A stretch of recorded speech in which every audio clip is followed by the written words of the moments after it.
क्या आप जानते हैं एक होनहार और प्रसिद्ध कवि, जी हाँ, जिन्होंने अपने कुछ गलत आदतों, जुआ शराब के चक्कर में अपना जीवन को त्याग करने चले थे, लेकिन उनका मुलाकात कुछ ऐसे शख्स से होता है जिनसे वो मिले और खुद को संत बना लिया और अपने जीवन में बहुत ही सुधार किए। उन्होंने अपना जीवन को बदल डाला। आइए जानते हैं ऐसी एक कहानी के बारे में। तो स्वागत करते हैं आप सभी का हमारे चैनल संस्कृति एवं भक्ति में। सबसे पहले आप सभी को जय श्री राम। जय श्री राम। तो इस कहानी से हम लोग सीखेंगे कि आखिर हम अपने जीवन में जो हमारी बुरी आदतें हैं या फिर हमारे जो लाइफ में गलत आदतें जो चल रही हैं या फिर किसी को देख करके जो हम अपने आप में वो चीज शुरू करना चालू कर देते हैं, जैसे जुआ शराब और भी बहुत सारे गलत आदत है जो हम अपने जीवन में ला लेते हैं, जिससे हमारा जो जीवन है वो एक अलग ही दिशा में चला जाता है। लेकिन वो सबको भूल करके, उससे अलग होकर के हम अपने जीवन को कैसे बदल सकते हैं, एक सच्चे राह पर चल सकते हैं, आइए इस वीडियो में जानेंगे। बिना देरी किए शुरू करते हैं वीडियो को। और अगर आप अपनी सच्चाई जानना चाहते हैं और जानना चाहते हैं कि आपके जीवन में क्या गलत हो रहा है, तो आप ही वीडियो देखिएगा पूरा। अगर नहीं जानना चाहते हैं तो अभी स्किप कर दीजिए वीडियो को, क्योंकि आपके मतलब की वीडियो है नहीं। अगर जानना चाहते हैं, दिल से समझना चाहते हैं, तभी आप पूरा देखिएगा। बिना देरी किए शुरू करते हैं वीडियो को।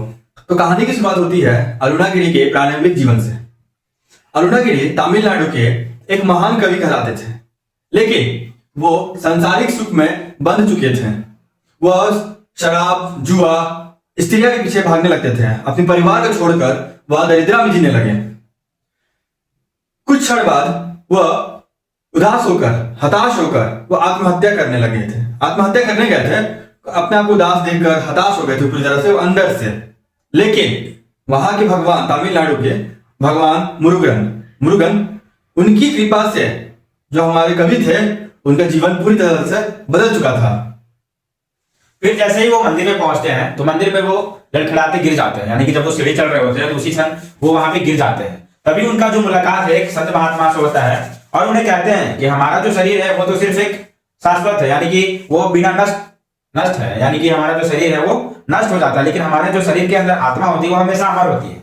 और इस बात का ज्ञान उसे भी होता है और अरुणागिरी वो समझ जाते हैं और साथ में ये भी समझते हैं कि जो सच्चा सुख हमें शरीर से मिलने वाले जो क्षण भर का सुख है वो हमें हमेशा दुखी देते हैं, लेकिन जब हम अपने आप के अंदर आत्मा को जान जाते हैं तो उससे हमें लंबा समय तक सुख मिलता है। उपनिषदों के अनुसार हम लोगों का आत्मा है वह शरीर और मन से पूरी तरह से परे है। यह वास्तविकता और अस्तित्व से और आनंद से भरा हुआ है हम लोग का आत्मा। लेकिन हम लोग जो देखते हैं, हम लोग का जो शरीर है, हम लोग सिर्फ समझते हैं कि हम लोग का जो शरीर है वही है। एक कहावत है, जो हम लोग देखते हैं वही मानते भी हैं, लेकिन यहाँ पे नहीं। हम लोग जो शरीर है वही सब कुछ नहीं है। आत्मा को पहचानना है तो मोक्ष प्राप्त करने जैसा होता है। आत्मा को पहचानने से मोक्ष हमें मिल जाती है, और शरीर को पहचानने से हमें कुछ नहीं मिलता है, क्योंकि शरीर तो नश्वर है और आत्मा अमर है, अजर है। देखिए, अभी का जो सुख है वो दिखावटी सुख होता है। वो जो शांति मिलता है, पार्टी करना, शराब पीना, लड़कीबाजी करना, ये सब दिखावटी वाला सुख होता है और इससे अपना बेइज्जती भी होता है। लेकिन एक सच्चा सुख, एक सच्चा शांति पाने के लिए आपको अपने आत्मा को पहचानना होगा। आपको अपने भीतर मन को जानना पड़ेगा कि आपका सच्चा सुख, आपका सच्चा शांति है वो आपको कहाँ मिल सकता है। आत्मा को मोक्ष की ओर ले जाना पड़ेगा, तब जाके आप शांति पा सकोगे। इसके बाद जो अरुणागिरी है वो ज्ञान पाकर एक संत बन जाते हैं और उनको जो निमंत्रण मिलता है, राजमहलों से निमंत्रण मिलता है, राजाओं का निमंत्रण मिलता है, उसे वो ठुकरा देते हैं और वो वैश्यों के साथ बैठकर भोजन भी करते हैं ताकि उनके जीवन में सादगी बनी रहे। देखा फ्रेंड्स आप लोगों ने कि कितने महान कवि थे जिन्होंने अपना चरित्र बदलकर, अपना जो जितने भी गलतियां थी उन्हें बदलकर वैश्यों के साथ भी उन्होंने भोजन किया। क्यों? क्योंकि वो अपने के साथ साथ दूसरों लोगों को भी सुधारने लगे थे और अपना ज्ञान भक्ति से दूसरों लोगों को आत्मा का मार्ग दिखाने लगे थे। इसी तरह वो अपना भगवान की सेवा करते रहे और अपना जो सेवा है वो करते करते भगवान की आत्मा में लीन हो गए और अपना जो जीवन है वो भगवान को समर्पित कर दिया। आपने इस वीडियो से क्या सीखा, आपको इस वीडियो से क्या ज्ञान मिला, वो हमें कमेंट करके जरूर बताएं।